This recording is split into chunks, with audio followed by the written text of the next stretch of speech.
Hello दोस्तों। तो आप लोगों के लिए एक और नई वीडियो लेके आ गया हूं जो पंजाब पुलिस के बारे में है, जो नई वैकेंसी निकली हुई है। तो आज हम इसी के बारे में बात करेंगे कि इसमें कुल कितने पद हैं, योग्यताएं क्या रखी गई हैं, आयु सीमा कितनी है, फीस कितनी लग रही है, अंतिम डेट क्या रखी गई है, एग्जाम पैटर्न क्या है। संपूर्ण जानकारी एक ही वीडियो में आपको यहाँ पूरा नॉलेज पता चलेगा। तो अगर आप इस चैनल पर पहली बार हैं तो इस चैनल को सब्सक्राइब कर लें ताकि ऐसे वीडियो का नोटिफिकेशन सबसे पहले आपको मिल सके। तो चलिए देरी न करते हुए हम वीडियो को स्टार्ट करते हैं।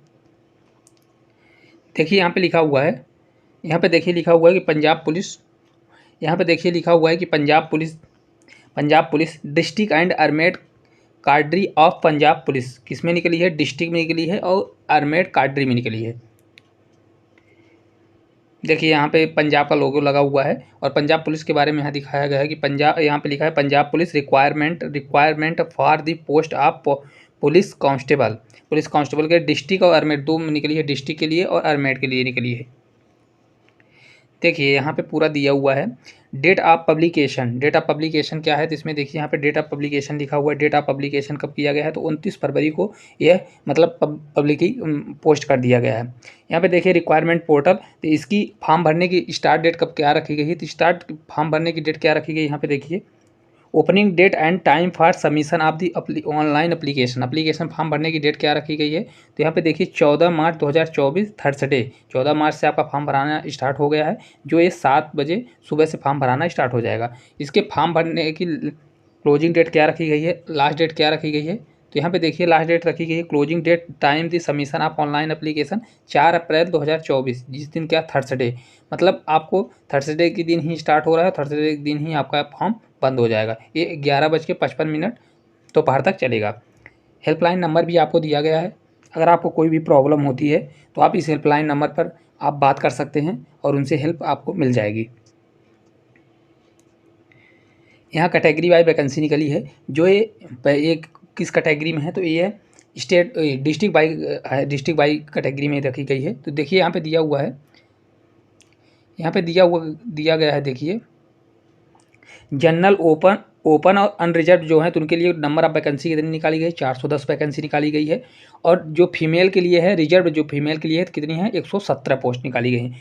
शेड्यूल कास्ट वाल्मीकि माजनवी सिक्स के जो पंजाब है तो उनके लिए कितनी है 100, और वो फीमेल के लिए जो रिजर्व है कितनी है 40। Schedule caste Ramdasia other Punjab के लिए कितनी रखी गई हैं, 100 पोस्ट इसमें भी रखी गई हैं, और जो रिजर्व फीमेल है तो उनके लिए 40 पोस्ट रखी है। बैकवर्ड क्लास जो पंजाब के हैं तो उनके लिए कितनी है 100 पोस्ट रखी गई हैं, और 40 जो हैं तो रिजर्व महिलाओं के फीमेल के लिए। ईएक्स सर्विसमैन पंजाब के लिए कितनी रखी गई हैं, तो 70 पोस्ट रखी गई हैं, और जो रिजर्व है फीमेल के लिए कितनी रखी गई हैं, 40 रखी हैं। ईएक्स सर्विसमैन शेड्यूल कास्ट जो है सिख पंजाब के लिए कितनी रखी गई हैं, तो ये भी 20 रखी गई हैं, जबकि रिजर्व फीमेल के लिए एक भी वैकेंसी नहीं रखी गई है। Ex serviceman scheduled caste Ramdasia other Punjab के लिए कितनी रखी गई हैं, तो 20 वैकेंसी रखी गई हैं, और फीमेल के लिए एक भी वैकेंसी नहीं रखी गई है। यहाँ पे देखिए ईएक्स जो सर्विसमैन है तो ex serviceman backward class Punjab के लिए कितनी वैकेंसी निकाली गई है, तो बैकवर्ड क्लास पंजाब के लिए 20 वैकेंसी निकाली गई है, और फीमेल के लिए 0 वैकेंसी है। वार्ड ऑफ पुलिस पर्सनल के लिए कितनी वैकेंसी निकाली गई, तो टोटल 20 पोस्ट हैं, और रिजर्व फीमेल के लिए कितनी है 70 पोस्ट रखी गई हैं। इकोनॉमिकली वीकर सेक्शन पंजाब के लिए कितनी निकली है, तो टोटल 100 पोस्ट हैं, और उनमें से फीमेल के लिए कितनी रिजर्व रखी गई हैं, तो 30 हैं। Ward of the freedom fighters Punjab के लिए कितनी निकली है, तो टोटल 10 पोस्ट हैं इसमें, और जो रिजर्व फीमेल है तो उनके लिए कितनी पोस्ट रखी गई हैं 3। इस प्रकार टोटल जो नंबर ऑफ वैकेंसी कितनी है 970 वैकेंसी, यहाँ पे देखिए लिखा हुआ है टोटल वैकेंसी कितनी है, तो यहाँ पे 970 वैकेंसी है, और जो रिजर्व फीमेल के लिए कितनी है 317 रिजर्व है फीमेल के लिए। चलिए हम देख लेते हैं जो आर्मेड के लिए वैकेंसी निकाली गई। यहाँ पे देखिए लिखा है total vacancy of constable in armed police card, इसके लिए वैकेंसी निकाली गई है। तो इसमें देखिए जनरल ओपन के लिए कितनी, यहाँ पे फर्स्ट में दिया गया है जनरल ओपन अनरिजर्व के लिए 328 नंबर ऑफ वैकेंसी निकाली गई है, और जो फीमेल के लिए जो रिजर्व है कितनी है 94 पोस्ट रखी गई हैं। शेड्यूल कास्ट के लिए कितनी निकाली गई हैं, तो यहाँ पे देखिए शेड्यूल कास्ट के लिए कितनी निकाली गई, तो 80 पोस्ट हैं, और जिनमें से महिला रिजर्व कितनी है तो 32 पोस्ट है। यहाँ पे रामदसिया अदर पंजाब के लिए कितनी है 80 पोस्ट नंबर ऑफ वैकेंसी हैं, और जो रिजर्व है फीमेल के लिए कितनी है तो वुमेन के लिए है 32 है। बैकवर्ड क्लास पंजाब के लिए कितनी है, तो इसमें टोटल 80 पोस्ट हैं, और फीमेल के लिए कितनी रखी गई हैं, तो 32 इसमें भी फीमेल के लिए रखी गई हैं। ईएक्स सर्विसमैन जो जनरल पंजाब के लिए है तो कितनी 56 टोटल पोस्ट रखी गई हैं, और फीमेल के लिए जो रिजर्व है कितनी है 32 पोस्ट उसमें रिजर्व हैं। ईएक्स सर्विसमैन शेड्यूल कास्ट जो रखी गई हैं सिख पंजाब के लिए कितनी टोटल 16 पोस्ट हैं, और जो फीमेल के लिए हैं रिजर्व उनमें से एक भी पोस्ट रिजर्व नहीं रखी गई है। ईएक्स सर्विसमैन शेड्यूल कास्ट के लिए कि अदर पंजाब के लिए कितनी रखी गई हैं 16 पोस्ट रखी गई हैं, और फीमेल के लिए कोई भी पोस्ट नहीं है। Ex serviceman backward class Punjab के लिए 16 पोस्ट हैं, फीमेल के लिए कोई भी पोस्ट नहीं रखी गई है। बार्ड ऑफ पुलिस पर्सनल के लिए 16 पोस्ट हैं, और फीमेल के लिए जो रिजर्व हैं कितनी है 5 पोस्ट रखी गई हैं। यहाँ पे देखिए इकोनॉमिकल बीकर में कितनी रखी गई 80 पोस्ट रखी गई हैं, और महिलाओं के लिए कितनी है तो 24 जो रिजर्व हैं। Ward of the freedom fighter Punjab के लिए कितनी रखी गई है, नंबर ऑफ वैकेंसी 8 हैं, और फीमेल के लिए रिजर्व कितनी रखी गई हैं 2। इस प्रकार 776 नंबर ऑफ वैकेंसी हैं, और उनमें से महिलाओं के लिए कितनी रिजर्व है तो 253 पोस्ट महिलाओं के लिए रिजर्व रखी गई है। चलिए हम एज क्राइटेरिया की बात कर लेते हैं। एज क्राइटेरिया क्या रखी गई है, तो यहाँ पे देखिए साफ साफ लिखा हुआ है कि मिनिमम एज कितनी रखी गई है, तो मिनिमम एज आपकी 1 जनवरी से आपकी एज काउंट की जाएगी। 1 जनवरी तक आपको 1 जनवरी 2024 तक आपको 18 ईयर का हो जाना है, और मैक्सिमम एज कितनी रखी गई है तो 1 जनवरी 2024 का आप 28 साल के हो जाए, मतलब 1 जनवरी 28 साल, इससे ज़्यादा आपकी एज काउंट नहीं की। अगर आप 1 जनवरी 2024 से आप 28 साल के हो गए हैं तो आपका वहाँ पे एज काउंट नहीं किया जाएगा, मतलब आपका नहीं लिया। इसके अलावा भी आपको एज रिलैक्सेशन की छूट भी मिलती है। देखिए 5 year purchase upper age limit has been granted to the candidate belong backward class schedule caste, और बैकवर्ड क्लास के लिए आपको 5 साल की मैक्सिमम छूट दी जाती है, जिससे आपकी एज कितनी हो जाती है 28 से बढ़ के 33 ईयर हो जाती है। ऐसे ही एक सर्विसमैन के लिए और छूट दी जाती है। सब अपने अपने हिसाब से देख लीजिए, सभी के लिए थोड़ा एज रिलैक्सेशन की छूट दी गई है।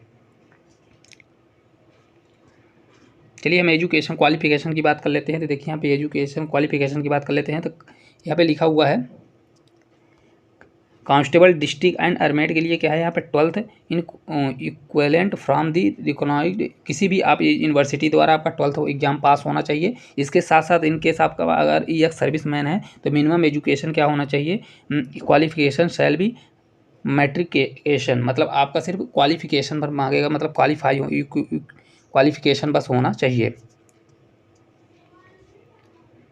चलिए हम एप्लीकेशन फ़ीस की बात कर लेते हैं कि एप्लीकेशन फ़ीस कितनी लग रही है। तो देखिए यहाँ पे एप्लीकेशन फ़ीस दिया है जनरल के लिए कितनी लग रही है। तो जनरल के लिए देखिए यहाँ पे जनरल के लिए अगर एप्लीकेशन फ़ीस कितनी है 500 रुपये रखी गई है, और एग्जामिनेशन फ़ीस कितनी है 650 रुपये। तो इस प्रकार टोटल मिला के कितनी फ़ीस हो गई, तो टोटल मिला के 1150 रुपये की इसकी फ़ीस लग रही है। तो जनरल के लिए 1150 फीस लग रही है। यहाँ पे देखिए ईएक्स जो सर्विसमैन है, ईएक्स सर्विसमैन आप पंजाब स्टेट ओनली, यहाँ पे साफ साफ बोल दिया गया पंजाब स्टेट के लीनियर जो है ईएसएम जो है, तो उनके लिए एप्लीकेशन फ़ीस कितनी रखी गई है, तो उनके लिए एप्लीकेशन फ़ीस 500 रुपये रखी गई है, एग्जामिनेशन फ़ीस 0 रुपये। तो इस प्रकार टोटल कितना हो गया, तो टोटल मिला के 500 रुपये उनकी लग रही है।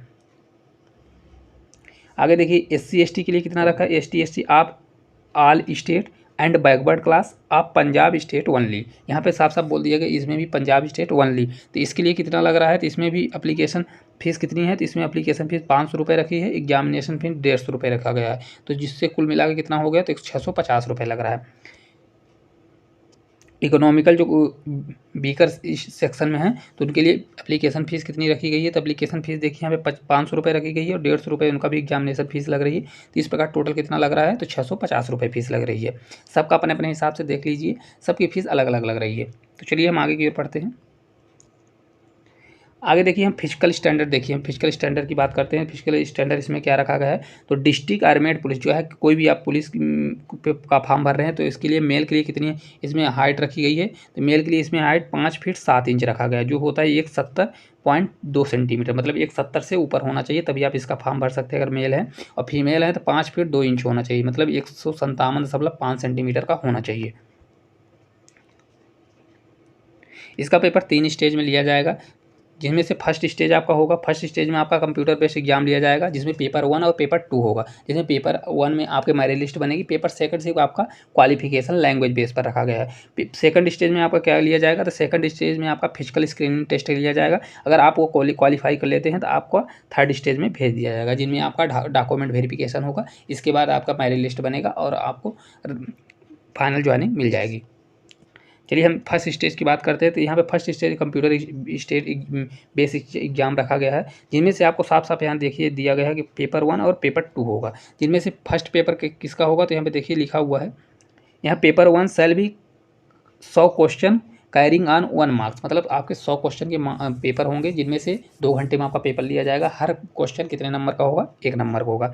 सेकंड पेपर की बात करें तो second shall be mandatory qualifying test of Punjab language, Punjab की लैंग्वेज से आपका सिर्फ इसको क्वालिफाई बस करना है, जिसमें से 50 मार्क्स का 50 क्वेश्चन होंगे, जो 1 नंबर का रहेगा, 50 क्वेश्चन 50 मार्क्स का रहेगा।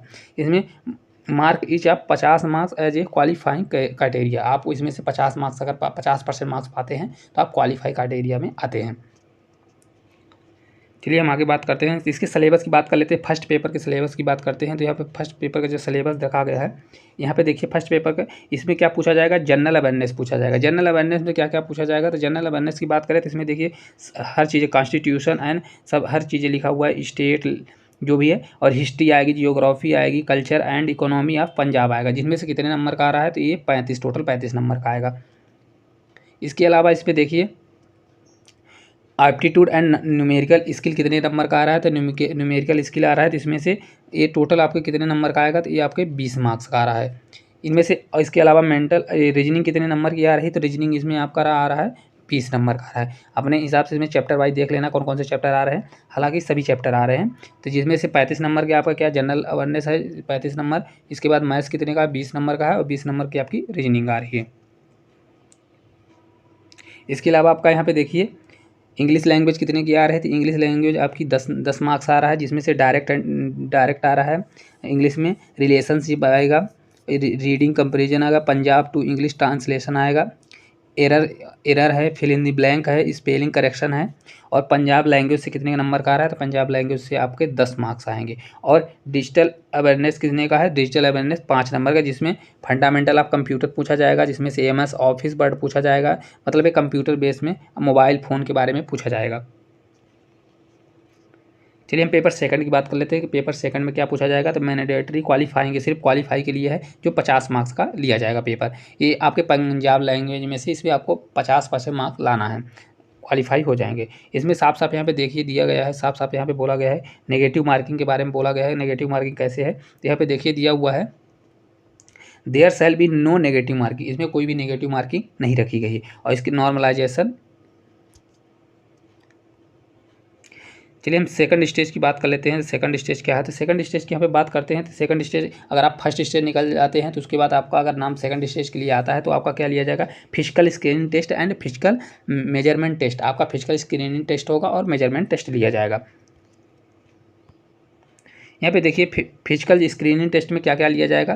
तो फिजिकल स्क्रीनिंग टेस्ट में सेकंड में क्या क्या लिया जाएगा? आपकी रनिंग की कराई जाएगी, इसमें लॉन्ग जंप कराया जाएगा, हाई जंप कराया जाएगा, और हाइट मेजरमेंट की जाएगी। क्या क्या किया जाएगा? रनिंग किया जाएगी, रनिंग लिया जाएगा, लॉन्ग जंप, हाई जंप और हाइट मेजरमेंट की जाएगी। तो चलिए हम देखते हैं कि कितना कितना इसमें लॉन्ग जंप, हाई जंप रखा गया है और रनिंग कितने मिनट में करना है। तो यहाँ पे देखिए दिया हुआ है for male candidate ex service में less than 35 year of the, अगर जो ईएक्स सर्विसमैन है जिनकी एज 35 साल से कम है तो उनके लिए क्या रखा गया है? तो उनके लिए रखा गया है 1600 metre race to complete 6.5 minute में, मतलब 1600 मीटर की रेस कितने में करना है? 6.5 मिनट में कंप्लीट करना है। लॉन्ग जंप कितना है? 3.80 मीटर, 3 चांस, आपको 3 चांस दिए जाएंगे लॉन्ग जंप के लिए। और हाई जंप कितना रखा गया है? तो 1.10 मीटर, 3 चांस, इसमें भी आपको 3 चांस दिया जाएगा। हाई जंप 1.10 है और लॉन्ग जंप 3.80 है, जिसमें से 3 चांस आपको मिलेंगे। इसके अलावा यहाँ पे दिया हुआ है देखिए for ex male candidate of age more than, जिनकी ईएक्स सर्विस में जिनकी एज कितनी है? 35 साल से ज़्यादा है, तो उनके लिए क्या रखा गया है? 1400 मीटर की रनिंग कंप्लीट करना है 12 मिनट में। और चांस कितना? ओनली 1 चांस है। और 10 push up squat within 3 minutes, only 1 chance, 1 chance में ये 10 फुल स्क्वाड मारना है। यहाँ पे देखिए फीमेल के लिए रखा गया है। फीमेल के लिए क्या रखा है? कैंडिडेट इंक्लूड जिनकी एज 35 साल से कम है, उनके लिए 800 मीटर की रेस 4 मिनट 30 सेकंड में करना है। लॉन्ग जंप 3 मीटर करना है, 3 चांस मिलेंगे। हाई जंप 0.95 मीटर करना है, 3 चांस मिलेंगे। और जिनकी एज 35 साल से ज़्यादा है उनके लिए 18 metre run to complete 6 minute में रन कंप्लीट करना है। अगर 35 साल से आपकी एज ज़्यादा है तो ओनली आपको 6 मिनट में रनिंग कंप्लीट करना है। उसके अलावा आपको लॉन्ग जंप करना है ना हाई जंप करना है। लेकिन अगर आप 35 साल से कम के हैं तो आपको 800 मीटर की रनिंग 4 मिनट 30 सेकंड में करना है। लॉन्ग जंप भी 3 मीटर रखा गया है और हाई जंप भी 0.95 मीटर रखा गया है।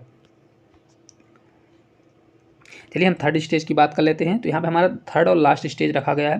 थर्ड स्टेज में आपका क्या किया जाएगा, अगर आप फर्स्ट स्टेज क्वालिफाई कर लेते हैं, सेकंड स्टेज आप क्वालिफाई कर लेते हैं, तो आपको थर्ड स्टेज में क्या रखा जाएगा, थर्ड स्टेज में आपका डॉक्यूमेंट वेरिफिकेशन किया जाएगा। जो आप डॉक्यूमेंट वहाँ पे जमा किए थे फॉर्म भरते टाइम, वही डॉक्यूमेंट आपको वो सेम टू सेम वही आपको वेरिफिकेशन के टाइम चाहिए, और इसके बाद आपका डायरेक्ट मेरिट लिस्ट बनेगी और आपको ज्वाइनिंग दे दी जाएगी। तो अगर आपका ये वीडियो आपको अच्छा लगा हो तो इस वीडियो को लाइक, शेयर और सब्सक्राइब जरूर करें। Thank you.